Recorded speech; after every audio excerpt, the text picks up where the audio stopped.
Hey, Joe here.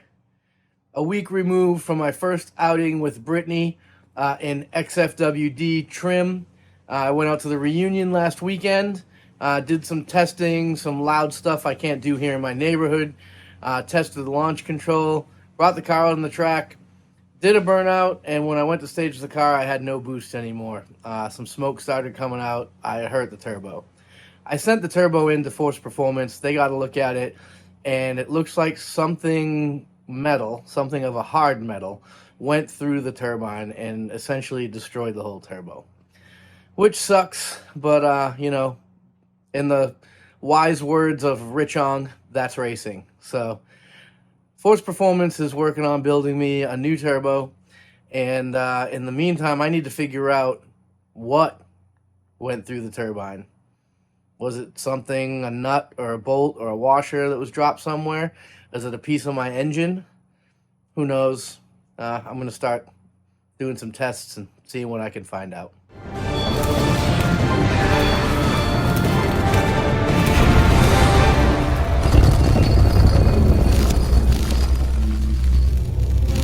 As I said, the turbo's off of the car. What I'm going to do first is I'm going to pull the manifold. That's the easiest way for me to check the EGTs. I could remove each one by one, but it's actually kind of difficult to do. And the ferrules in there kind of get crushed a certain way, and I probably need to replace them. So I'll just pull the manifold off the head, take a look at the EGT probes, and that'll also allow me to take a look at the exhaust valve guides. It's possible I dropped or cracked a valve guide and dropped a piece of it down the exhaust manifold and it went through the turbo. And then I'll go from there. All right, I got the exhaust manifold off. I'm going to be checking these guides. I don't know what we'll see with a quick poke in here. Pretty dark. And checking these EGT probes. Let's see what I can see in here with this camera real quick before I inspect them myself. So, I mean, I can see the screen there. It looks like those are all there. I'll check them out closer, and then I'll take a look at these exhaust valve guides. If I find anything, I'll put a light on it so you can see. Alright, I've poked around in there with the light. I don't see anything. You can kind of see, too. Those guides look intact. Those guides look intact. Those guides look intact. And those guides look intact. I'm going to reach in there and feel in case the backside has a missing piece. And, oh, the exhaust manifold. Good. Good. Good. Good. One thing I can say I did notice is there is a white spot there you can see on the right, just past the EGT probe.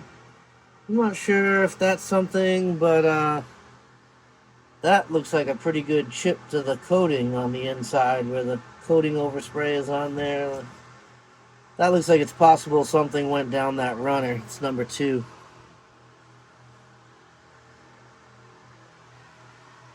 Getting a closer look at the number 2 exhaust port. Let's see what's going on in there. I mean, it looks like that one valve is like white, and the other one has like some carbon or something on it. Or I don't know. They don't look identical, but I don't know. I don't see any marks anywhere. Guides look like they're there. I'm gonna feel in there now. Okay, that part of this inspection is complete. Next thing I'm going to do is pull this intercooler pipe off of here. I want to check and make sure all the screws are still in the throttle plate there. I did have this whole throttle body apart, so you never know. I've got this vibrant clamp off enough here where I can look in the throttle body and see all 3 screws are in there. I got the plugs out now, and they look good. No pieces of them missing anyway. That's good.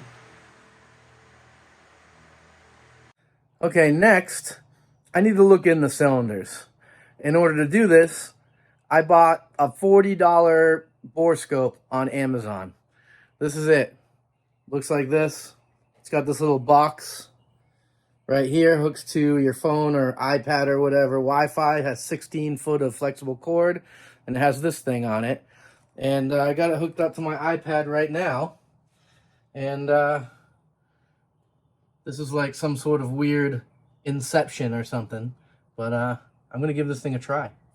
This is actually pretty incredible. You got to kind of finesse this thing around and figure it out, but you can pretty much see what you need to see in here. The light is adjustable too. I got it a little too bright right now. I'm going to adjust it and take a closer look. This is cylinder 1. 2 looks pretty good. The piston anyway. If I pull this up a certain amount, you can see the valves. It's kind of tricky to do, especially with one hand. There they are. You can see valves right there. They are open. And interestingly, if I go down in here, look up in there, you can see the valves open there too. Right there. You can actually see the other valves, the intake valves that are closed. I can't see every inch of the valve, but I'm working as hard as I can to inspect this thing as thoroughly as possible. Cylinder number 3, if you look around, you can see that scratch. I don't know what that is, but the piston looks intact otherwise. Number 4, piston looks good all the way around. It can be tricky to get it, but valves look like they're open there too. Yeah, you can see them as I dig around in there. Check out that at the exhaust port as well.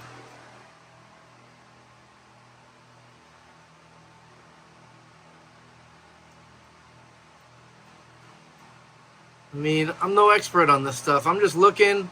I'm going to send these videos to people that are smarter than me.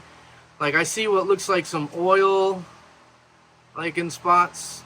Maybe that's, I don't know, come down through the valve stem seal and down through the guide. I'm not really sure. Just looking around, like I see something right there. I see something strange right there. Can't get it on this little camera real easy, but it's right there in the top right hand corner of that screen.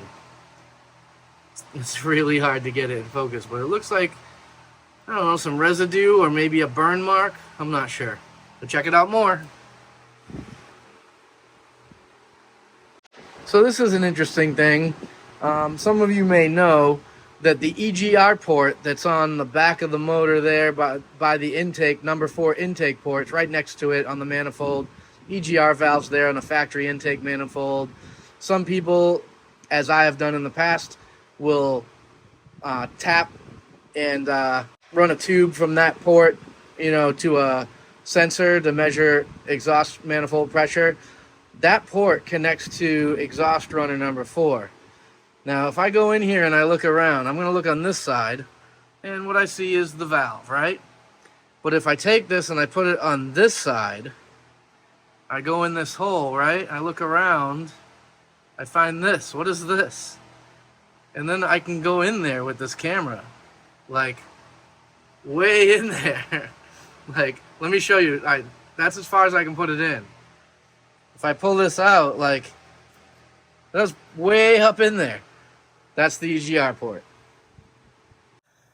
Time to go for the cylinder leakage tester. What I'm doing here is, man, this gauge moves every time I make a change, but I'm trying to get like 75 pounds here, and then I see what I get over there. That's how much the cylinder holds. And then there's a handy dandy little chart in here. If you're running 75 psi, what you get on the right hand gauge and how much percentage of leak down that is. So I got the engine at top dead center, cylinder 1, and I'm about to plug this in. That's how I'm doing. It's a very little cylinder leakage in cylinder 1. Let's test 2, 3, 4. Cylinder 3 has a little bit of leakage. Definitely to the crankcase. Not sure if you can hear that, but I can literally feel it. Number 4 looks all right. I don't hear any noise. Yes, I do. A little bit there again. I can feel it if I put my hand near it. That one is definitely the lowest. We'll do some math and figure out these numbers. Another thing to keep in mind, this engine is ice cold. You're supposed to warm an engine up before you do this. I don't feel like there's any major damage here. So the leak down test showed 3%, 13%, 9%, 7% from cylinder 1 to cylinder 4. This is on an ice cold motor as well, so those numbers aren't bad. I'm just gonna send it. All this stuff is back together now. I got the exhaust manifold just kind of hanging on here temporarily until the turbo gets here. Force Performance will also be sending me some new exhaust manifold nuts and a couple other little things too. So that's just going to sit there for now until I get the turbo and the extra parts back. That's going to do it for today's episode of Joe Wrenches. Thanks for tuning in. Make sure you like, subscribe if you haven't. Tell some friends if you like the video. Next time you'll see us tie up a few other loose ends. Things need to be done on the car, probably forever. But there's some things that are important that need to get done, including getting this new turbo back on this car and getting this car back out to the track where we can go ahead and put cheese on it.